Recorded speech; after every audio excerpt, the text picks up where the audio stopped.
ये मई दिवसर कहानी ये गोटे बहुत बड़ा संघर्षर कहानी कहीं मई दिवस बा मे मास 1 तारिख को ये श्रमिक दिवस एवं अंतर्जातीय श्रमिक दिवस हिसाब रे आज आम पालन करुछंती। निश्चित भाव में ये विषय रे आम जानिबार मध्य आवश्यकता अछि।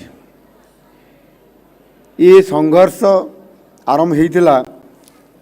19 शताब्दी रे जेतेबेले विश्व रे नूतन शिल्प विप्लव आरंभ होइतिला। आज को प्राय 140 वर्ष पूर्व 1886 मसीह ठीक आजिर दिन रे हजार हजार श्रमिक माने संगठित हेई एकत्र भावे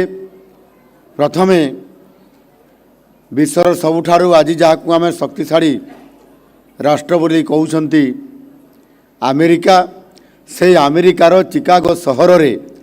समाने एकत्रित होइथिले एवं समाने हे मार्केट ठारे समाने तांकर आंदोलन करथिले एवं विभिन्न दाबी सब रखिथिले।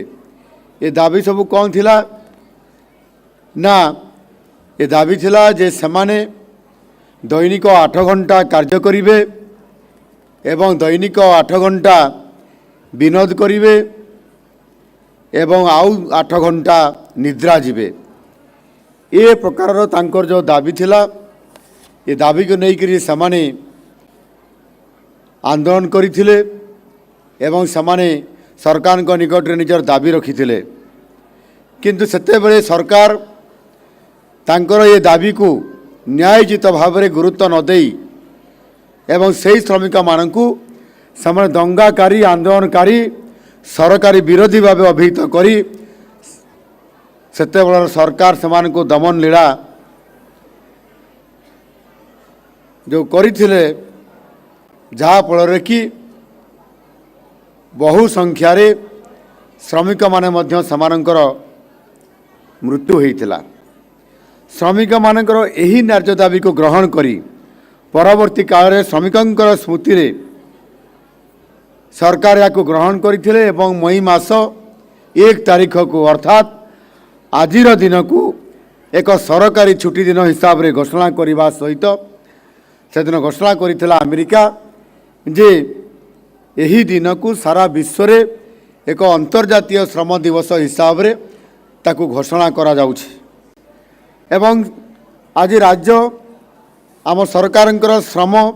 एवं कर्मचारी राज्य बीमा विभाग तरफ आज जो आयोजन करा जाइछि राज्य स्तरीय ये अंतर्जातीय श्रम दिवस